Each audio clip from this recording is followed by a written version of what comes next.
Okay, what's up, everybody? Welcome to Brian Knows Movies. See it. This is going to be a weekly series. I'm so excited about launching with you guys. I'm really wanting to do something to talk about the news, also a little bit of history about film and cinema, and all type of topics related to film. It's crazy that I decided to start my show today because there's been so much breaking news over the past few hours that I've had to reconstruct this show about three times just today alone. But I wanted to get through a lot of things with you today. We're going to, of course, talk about all the news coming from DC. There's some new updates with the Oscars. Sundance just happened last week. I want to talk about some blowout, some blowback from that, and all the winners and those types of things. So, yeah, thank you so much for everybody who's joining me today. If you have any questions, any comments on anything going on, please just use the comment section and we'll go ahead and get it going. I want to first thank you, of course, for joining me today. And I'm hoping that this continues to be a weekly show that you can either stream live or watch later on my channel. My channel is at Brian Knows Movies.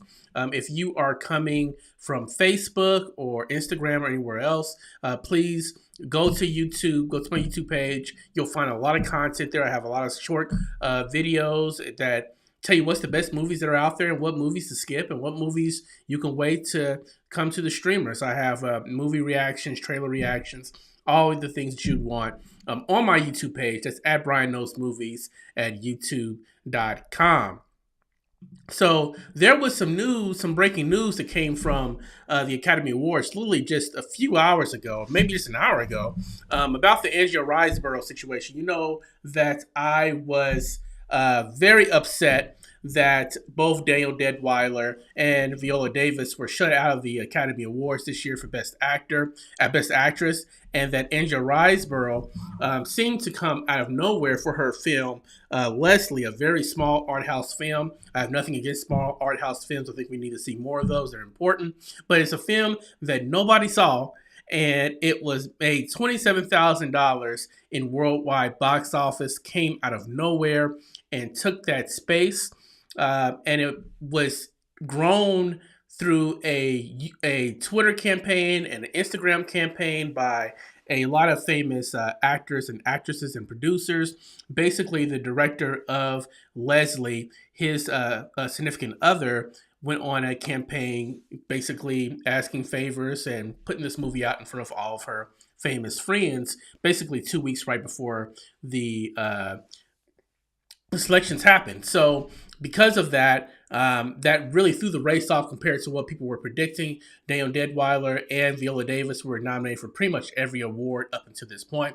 All black women were shut out. Now, I've had some. So anyway, the news comes from Variety. The Oscars actually did an investigation of the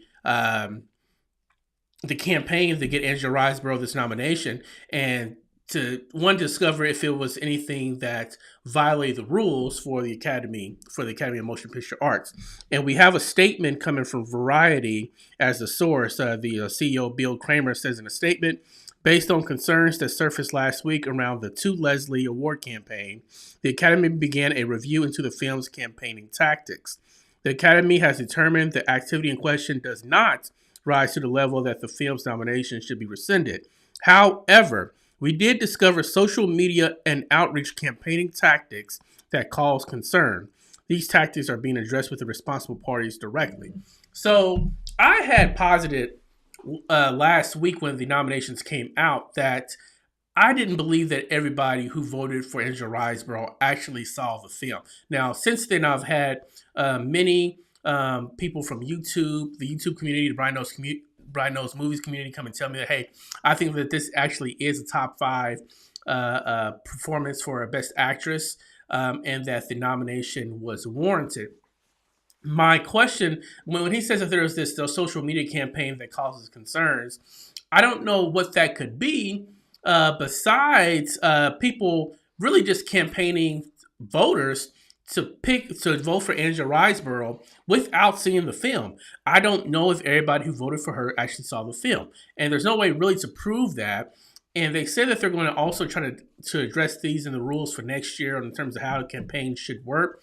If there's nothing wrong with the way that Angela Riseborough's campaign went forward, then fine. I think that they just need to be very forthright about how these campaigns happen and how we can move forward from there. Because if it's going to become a popularity contest and all we have to do is put Black Twitter on our favorite actors and actresses and directors, then so be it. But to me, that definitely cheapens the Academy Awards and all of these awards if that's the way it goes. There needs to be, I think that people should vote for people they believe in, and if they sing the film, then fine. But it's very political. It's not a meritocracy. It's very subjective. I still think even if Angela Riseborough was a top 5 actress of this year, I definitely still believe that Michelle Williams and Ana de Armas should have been the ones that been the odd women out here because those performances were controversial to say the least in terms of either needing a Best Actress nomination for what should have been a Best Supporting Actress performance for Michelle Williams, or Ana de Armas being in a film that's just offensive and this really isn't that good to get her nomination. But instead we got Daniel Deadweiler and Viola Davis being snubbed here. So I still have problems with it. I think that the investigation was really done more to kind of save face as a PR stunt by the Academy. They say they did their due diligence. I'm sure that they did, but they had to know going into that investigation that they probably wasn't going to find anything unless there was like people rigging votes or something, and I don't think anybody cared that much. But I definitely think that there were more than a few people who voted for Angela Riseborough and had not seen the film at the time of voting. That's just my opinion. Hey, what's done is done. We'll see who the winners are in March. But that was not the only news that broke today. We got some huge DC announcements from James Gunn. James Gunn came to social media and told us what are the plans for the DC universe that's going to move forward. How are we going to fix this thing that's happened in DC? Now, I will say before I talk about these properties that I grew up a Marvel guy. I collected Marvel comics when I was in middle school and high school. I didn't really stray too much to DC because that it was mainly financial. I couldn't buy all the comics, and it was already a pretty expensive hobby to begin with. So if I wanted to stick with all the stories and consume all the stories and make sense of all the stories that I possibly could, I had to pick one or the other. I chose Marvel because I watched the 90s Spider-Man animated series and the 90s X-Men animated series, and those things got me excited about Marvel. So in saying that, I knew a lot more about Marvel and was so much more excited about Marvel Cinematic Universe than I do about DC. But even in saying that, I know the properties of what we call the Snyderverse, they just weren't that good. I mean, okay, Man of Steel was good. The first Wonder Woman was good, but there were so many fans outraged when Zack Snyder left. And I didn't understand it because I was there real time when these movies were coming out, and most of these movies were getting panned by DC fans. It wasn't even people like me that knew nothing about the properties. It was DC fans that were really tearing the Snyderverse out to shreds. Now, I also think that Zack Snyder was basically handcuffed by a studio that didn't really know what they wanted to do besides compete with Marvel, right? That's all they wanted to do was compete with Marvel. So they rushed a lot of projects. They didn't really take time to build their universe. But all that's in the past. You know, Zack Snyder, he's moved on to other projects, and we wish him well. I think that he's going to come out with... I like Zack Snyder movies. I just didn't like a lot of the stuff that came out of the DC EU at that point. So a couple of things about the announcements. James Gunn told us that there's an 8 to 10 year plan, guys. That has never happened in DC whatsoever. It seemed like DC was just kind of making stuff up as they went along. We actually know that there's a plan in place that mirrors something that we are familiar with the Marvel Cinematic Universe to really give us some really great long-term storytelling. And that's what I think everybody's been asking for. If you tell the stories exist in the comics and they're popular, pieces of literature because of the framing and how they work for fans. So why don't you just adapt that? So I'm really excited about that. He talked about current projects that are going on this year. He talked about how Shazam! Fury of the Gods. He's really excited about how that film turned out. He is excited about.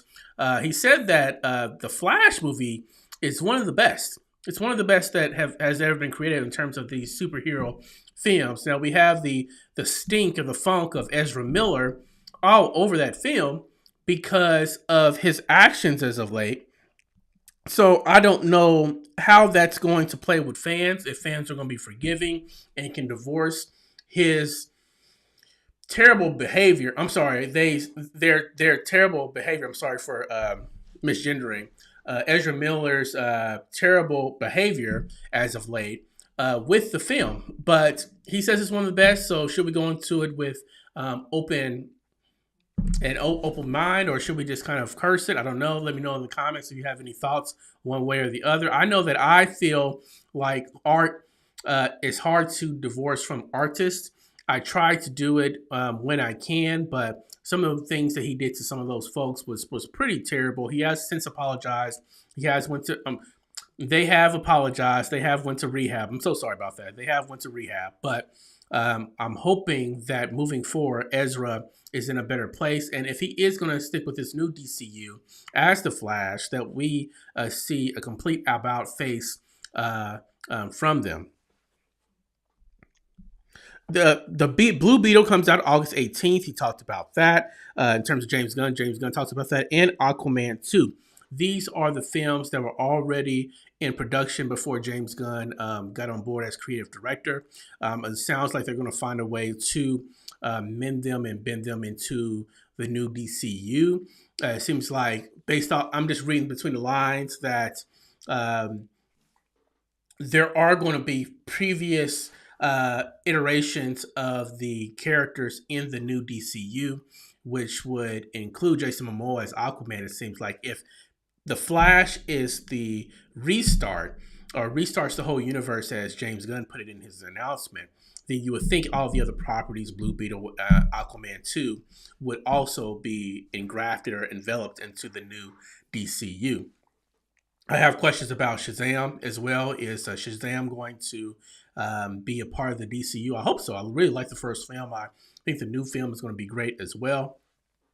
We'll see. We'll see what happens with that. I think that it would be great to see Shazam outside of the terrible press that's connected with Black Adam.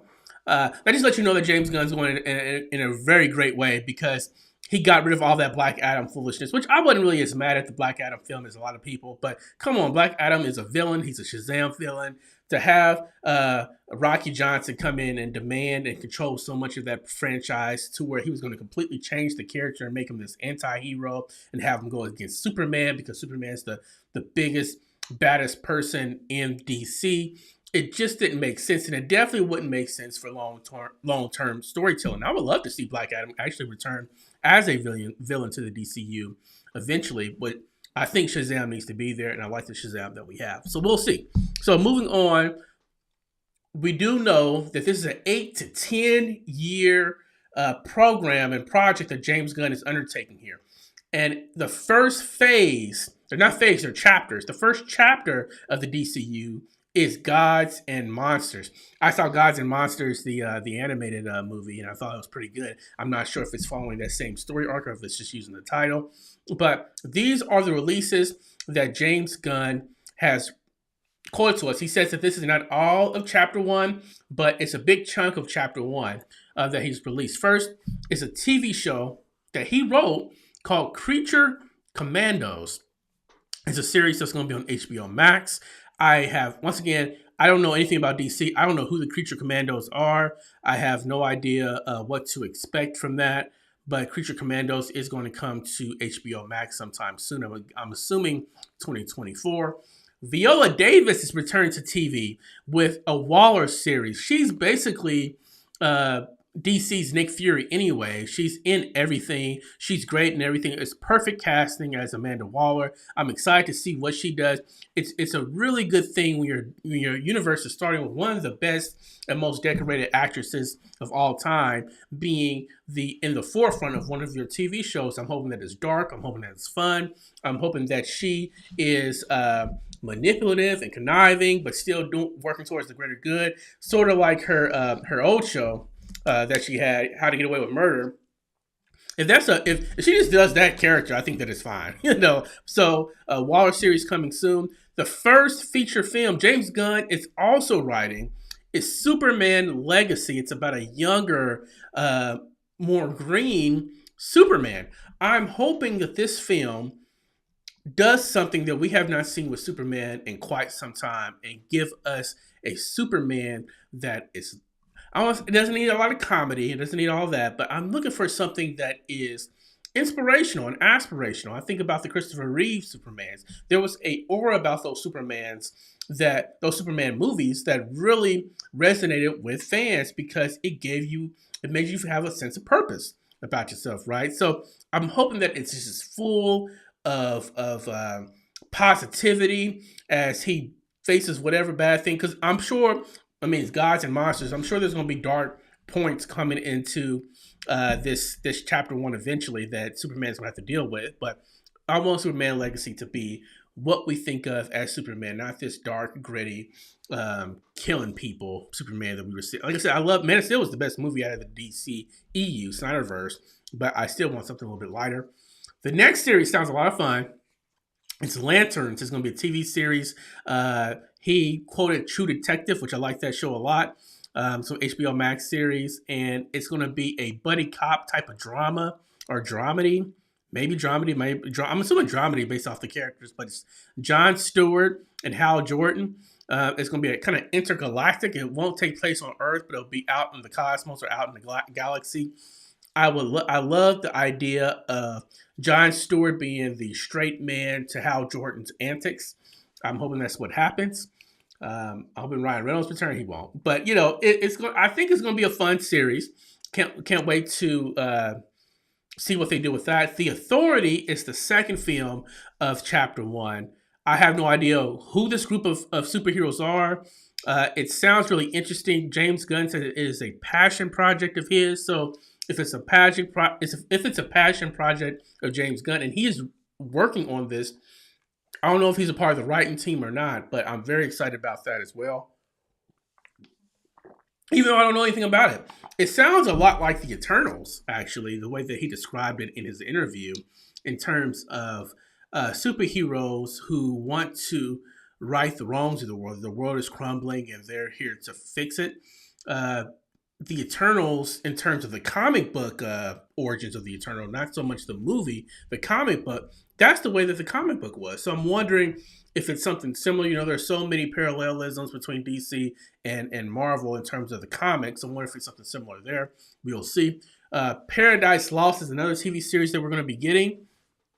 This is going to be a series that focuses on Themyscira. And for those who don't know what Themyscira is, this is the homeland of Wonder Woman. It doesn't sound like Wonder Woman's going to be in it. It sounds like it may predate Wonder Woman, or maybe she'll show up as a child in this show. I'm not sure, but it seems to be dealing with the political dealings and the mythos surrounding Themyscira. So I'm pretty excited about that because it gives us a different take. Game of Thrones is so big. Ring of Power did really well on Amazon Prime. It seems to be in that type of vein. If they're going to put a lot of money behind that, then I think that Marvel, I don't want to get into a Marvel versus DC war, but it's hard not to do the comparisons here.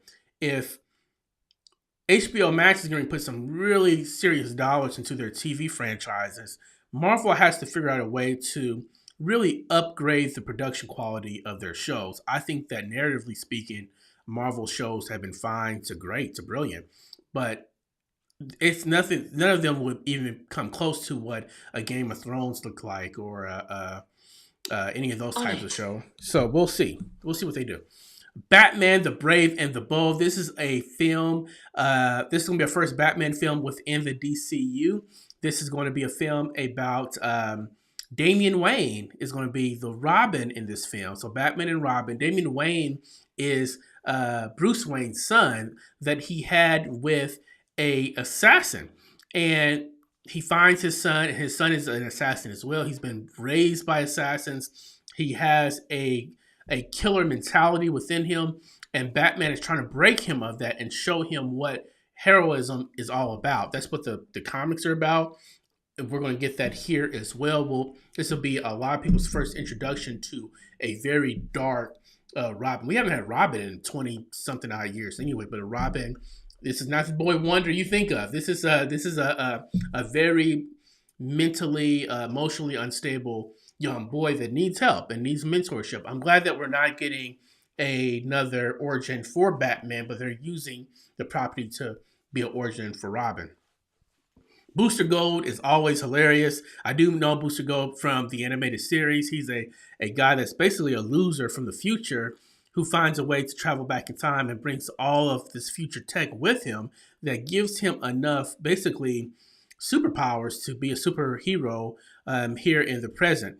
And it's a comedy. It's a comedy book. I think that it's going to be hilarious, especially with James Gunn and the seat. Superwoman, Woman of Tomorrow. It's going to be a sci-fi movie that's focused on Superwoman who actually saw the planet Krypton explode in front of her. It seems like it's not going to be on Earth, but again, it's going to be an intergalactic type of show or of movie. It's based off a comic that, of course, I've not read, but James Gunn was a very big fan of it and wanted to adapt it to a film. So here we go. And then the final announcement was Swamp Thing, which is going to be a horror movie. And it sounds like it's probably going to be a true horror movie, not skirt the idea of horror that Marvel's Doctor Strange and the Multiverse of Madness did, but probably going to be a hard R type of horror film, which I'm all about. That's one thing that DC has going for is that it doesn't have to deal with the Disneyfication of everything, right? It doesn't have to deal with you can't get too gritty, even though Marvel promises when we get the new Daredevil show and a couple others that it will get more gritty. Deadpool's coming. DC never had to worry about that. So we'll see how dark and twisted Swamp Thing gets and how it plays into chapter 1. He says that it's a standalone movie, but it will affect other properties. Something that some other things that he announced through his video press release was that everything's going to play together. The animated shows, which is like Creature Commandos, they're going to be voiced by the actors who will play them live action and vice versa. We saw some of this starting to happen already in Marvel with their What If franchise. It seems like he's going to take a hand in that. I'm wondering if we're going to continue to get any side movies from DCU like we've been getting in the past, because they've been producing some pretty fun animated movies.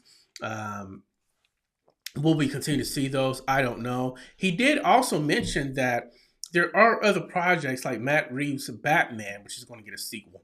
Todd Phillips' Joker, which we already know is getting a sequel that's going to be some sort of musical. We know about Teen Titans Go and those types of properties. He called that stuff DC Elsewhere. So those properties will continue to exist. I don't know if there'll be future properties that will be greenlit, but these will be stories that are standalone stories, and they're going to be very careful to make sure that the audience knows that these do not tie into the DCU. This is DC Elseworld. I wouldn't be surprised if they go back and they actually rebrand all of their previous properties, all the way from the original Batman from 1989 on up, as DC Elsewhere as well. That's what I would do.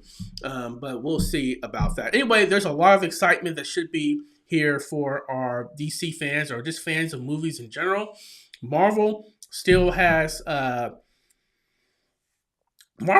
some competition in terms of viewership for these types of superhero properties, but I think that there's room for both, especially if they're both producing really quality content. So it looks like we're going to have the Kang the King Phase 4 and Phase 5 type of things going on in conjunction at the same time of Gods and Monsters. It's going to be a great time for anybody who loves these types of films. Woo, okay, that was big. A lot of news coming from this DC. A lot of news coming from DC. There's also some news coming from Will Smith and Martin Lawrence. They announced on Twitter that Bad Boys 4 is in production. They are making the film. I'm so excited. Bad Boys for Life, for the third Bad Boys. It was so fun. There was a lot of people who were wondering if they can recapture the magic of the first two Bad Boys films, especially since it wouldn't be directed by, it wouldn't be, they would have new directors and things like that. And they did. I think the stakes were there. I think the comedy was there. I think the action was amazing. I think that they played really well with the age of both Will Smith and Martin Lawrence in this new space. I thought that it was a really fun film and a very rewatchable film. And it was something that came out right before the pandemic started, and I was able to see it in theaters. And I wish it would have got a longer run, but of course the world kind of shut down right around when that movie came out. Bad Boys 4, we of course still have the stench of last year's Academy Awards and the Oscar slap, as has been known to call, been called. Will Smith, he's apologized profusely about everything that's happened. He's trying to move on. I think that it's time for us to move on as well. And this project can help us do it. Now, the thing is, I think that Emancipation, even though it was a great performance by him, it also seemed like, for those who don't know, Emancipation was Will Smith's Apple TV movie that was directed by Antoine Fuqua, where he plays Whooped Peter, which you've probably seen pictures of the runaway slave that had the whips all over his back, who flees to join the revolution, to join the Civil War, and try to liberate his family. The film didn't really work for me, but I thought that Will Smith was great. I actually liked his performance there more than I liked it in King Richard. And it seemed to be a film that was created to try to resensitize his image with Hollywood in particular. The critics, the power brokers that would be, so on and so forth. And it was never going to work because there was such a outcry to the point that I felt like it started to get a little disingenuous from Hollywood, specifically the players in Hollywood, that a project like that was not what he needed at the time. I think that was probably a misstep on his part, not doing that movie, because I think it was a story that needed to be told, but having that movie be his first project after the Oscar slap.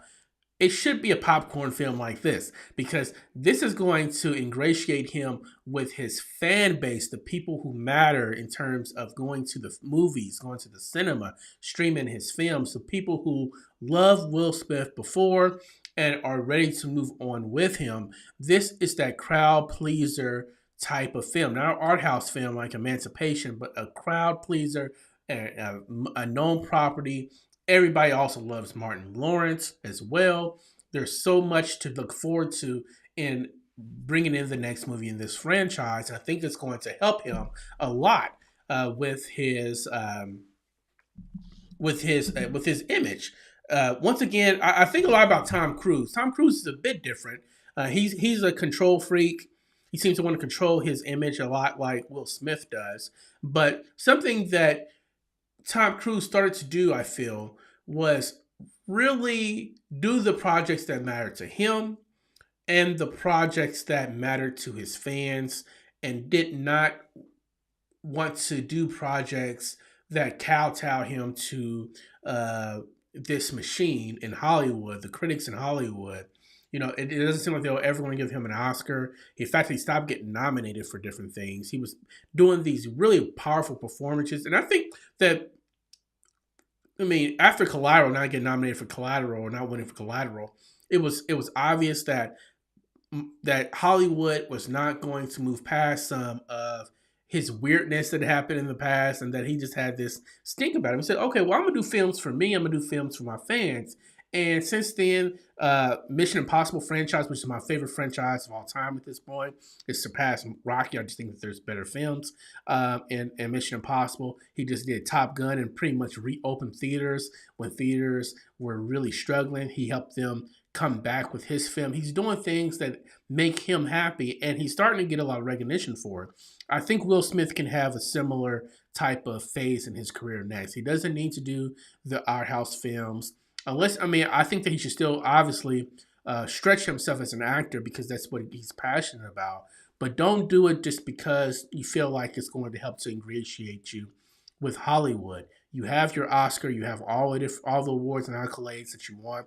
You're going to go down as one of the greats of the last 25 years.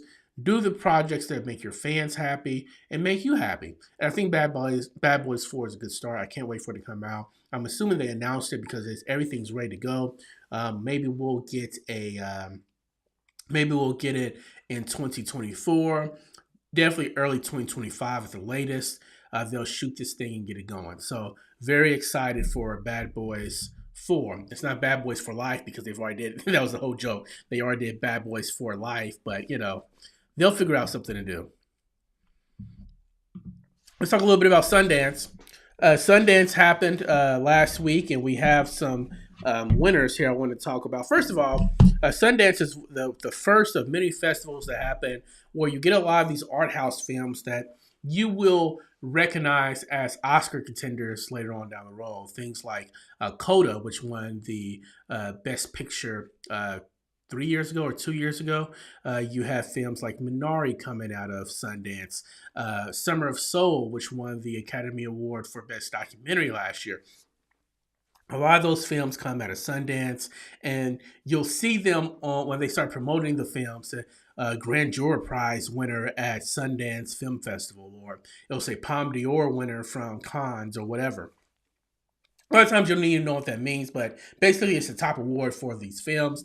And I want to talk about Sundance because the Sundance was very, very strong in terms of Black women and their representation within Sundance. I thought it was important to point that out, especially since we're dealing with some issues with the Oscars now. But Sundance, 110 films, lots of films. You can't watch them all. I can't wait till one day be invited to go to Sundance or register to Sundance to see some of these things first. But a lot of films.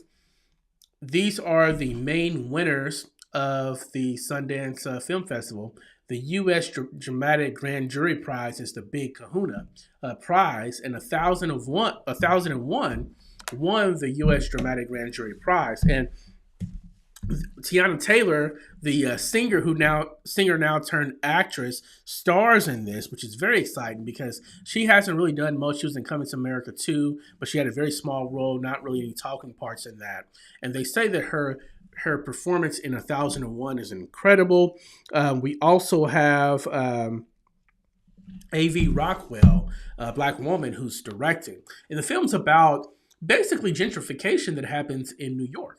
And how a woman and her son is trying to find peace and find home and find hearth in a place that's changing around them and pushing them out. And that's a very relevant topic. I think that especially with the houselessness situation that's happening because of gentrification and other things, and certain individuals getting pushed out of neighborhoods that has their culture literally graffitied on the walls. I think that's I can't wait to see it when it comes out. Focus Features owns it, so they will be releasing it. I'm assuming since it's Focus, it will get a theatrical release. The U.S. Documentary Grand Jury Prize goes to Going to Mars, the Nikki Giovanni project. I was able to see Nikki Giovanni speak at my alma mater, Kansas State University, years ago, and it was so powerful that I became I knew of Nikki Giovanni, but I hadn't been reading any of her poetry or anything like that. I became a huge fan and I bought all her books. Well, I bought like 3 of her books, but I love Nikki Giovanni and her work. And this is directed by a power couple, Black couple, and that would be Joe Brewster and Michelle Stevenson, Black Men and Black Woman, and they won the top prize for a U.S. documentary. Some other things we have is World Cinema. This is basically their international feature, Scrapper, and documentary as well, The Internal Memory. So be on the lookout for those films. There are some good conversation around Sundance and what it means. Sundance is not just a festival in terms of getting out awards and a competition, but it's also a place to get your movie, your independent films, purchased for distribution. So the way that these films are made is that they have to get funding from people who like to fund the arts, rich people who like to fund the arts, and they fund these projects as either pieced together by a lot of different funders, or they get one sponsor or two sponsors, and it could be 2 million, it could be 5 million, it could be 10 million if they have some really big names in it, and they fund these projects of these directors, some first-time directors, some more established directors that have been in the scene though, and been working as assistant directors and on sets for a while, and have the connections to get their projects funded. And then they take these films and they are not only put into the competition, but they are sold. So Netflix, Apple TV bought a film.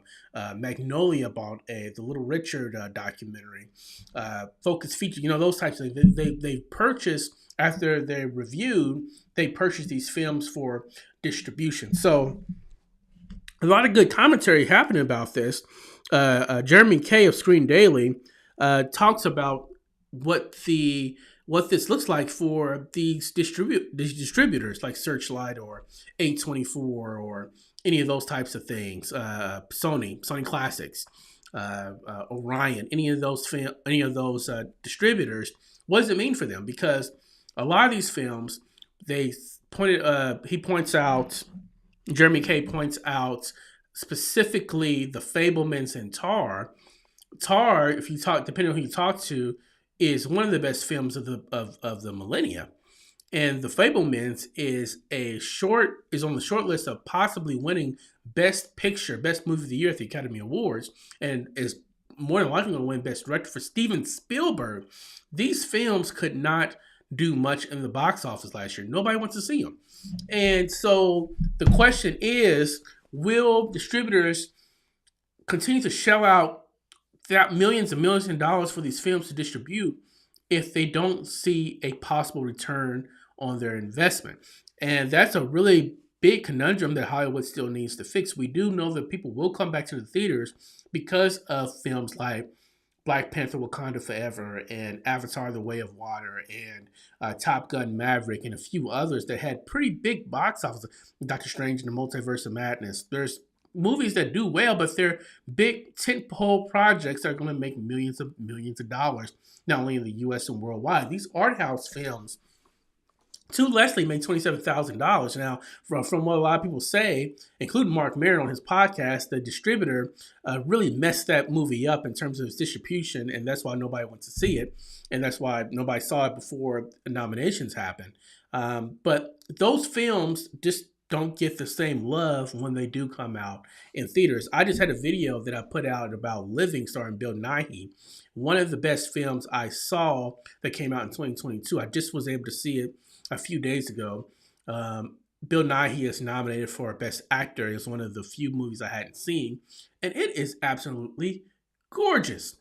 Absolutely gorgeous in terms of not just the cinematography of it, but also the story of it. I mean, it really pulls you in directions that I wasn't expecting to go with this little small British film. It made me feel things and inspired me to do something with my life because life is so limited. And I know for a fact that seeing that on the big screen really enhanced that viewing experience for me.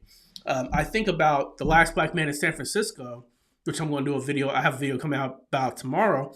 I had to watch that on the streamers. I didn't catch it in the theaters because its window was so small. I didn't even know it was out. And that's a film I really, really wish I saw on the big screen. His House, one of my favorite horror movies of the past 10 years. how much more incredible that would have been if it wasn't on Netflix, but instead had a theatrical release. There's something about the cinema that I think is still important, and that these films should get a chance to be there. But if they don't make money, does it make business sense for these distributors to move forward with? I'm not sure. Skills from New Orleans talks about fantasy films, science fiction are the key. Yeah, that seems. I think that a lot of people say, "Well, I'm going to the theater." I think it's a good point. I'm going to the theater because I want to see have a bombastic experience, specifically with the visual effects and special effects. I think that's a huge part of it. That's why I think visual effect artists shouldn't be treated the way that they are by Hollywood, and we should get them paid more because they're putting butts in seats. Now, again, the cinematography, the moving photography of cinema. If you saw living in the theater, some of those shots that are in the film are incredible. And there's no, I mean, it's a quiet movie about a man who's about to die. There's no special effects in that film, but there's still something worthful in that viewing experience. And I think that there's another article, I think that came out in Variety. Yeah, Owen Lieberman of Variety talked about two of his favorite films that were purchased at Sundance. Fair Play was purchased by Netflix, and Flora and Son was purchased by Apple. And how he was heartbroken by those purchases because he knew that the likelihood of them getting a theatrical release was zero to none, unless these are the films that Netflix and Apple TV is going to try to push for their Academy Awards next season, because these will probably be fall releases. We will never see those films on the big screen. They're going to be part of the small screen, and I'm not sure that's the way those creators, those artists intended for those films to be seen. Another talking about Apple TV, The Tragedy of Macbeth had such brilliant cinematography, and I had to watch it on my TV. I have an OLED TV; it's great, 55-inch. It does not compare to a theater experiences, and that was a film I know I would have enjoyed more if I saw it in the theater. It came out to theaters where I am. I'm in Kansas City. One art house theater had it for like one day, and I was out of town the day that it came out, so I missed it. And it really sucks when that happens. You used to be able to have access to these films a lot more when back in the day. Now I'm sounding like an old man. Maybe some of my young, I'm a millennial, maybe younger millennials, Gen Z can chime in. Does it not mean the same to you as it does to people like me who love the cinema and love going to the theater? My whole rankings for movies, see it, stream it, or skip it, is based off streaming. Now, some movies are just more fun to watch on streaming. I'm not going to downplay that, but it's just a lesser way to watch a film to me a lot of times. So, The Power of the Dog, another movie I didn't get a chance to see in theater. So, again, I don't know how else to put it, but Sundance, these films would have been stuff I've been excited about seeing in cinema. I don't know if I'll ever see these films ever. Like, I'm not going to pay for. That's another thing. I'm not going to pay for 13 different streaming services if I don't have Apple TV. Average person doesn't have Apple TV or Showtime or something like that. You probably will never see these films or have access to these films. And it's kind of sad. It's kind of sad. Anyway, I want to move on because I know that I am running out of time here. We're almost at that hour mark.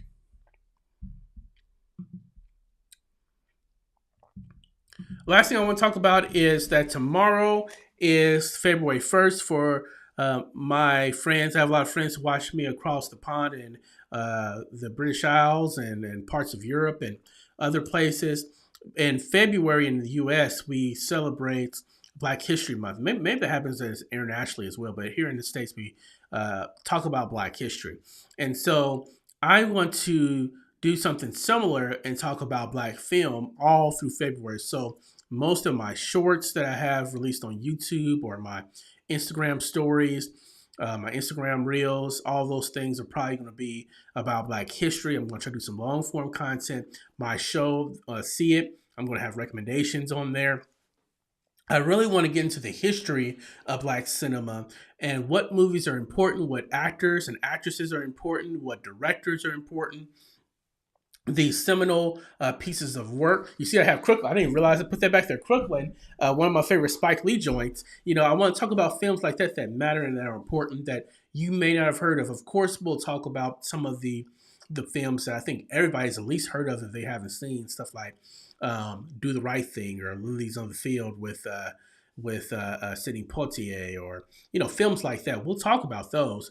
Friday, how Friday was able to create a movie about friendship and, to be honest with you, weed culture that was duplicated and try to be redid by so many people, black and white, for 20 years. Nobody's recaptured that magic.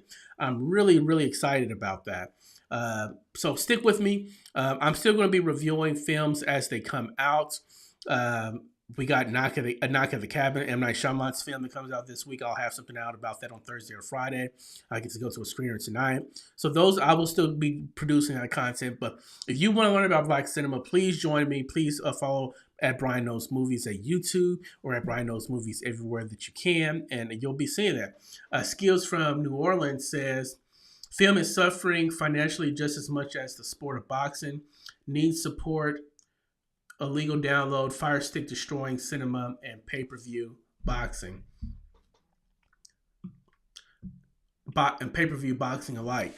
I heard that boxing really hasn't been able to adapt because it focused so much on pay-per-view, and pay-per-view is such a antiquated type of now that once streaming services went crazy, pay-per-view has become pretty antiquated as a way to watch these live events. I mean, WWE doesn't use pay-per-view anymore. Maybe they do, but you can just go watch their stuff on Peacock, right?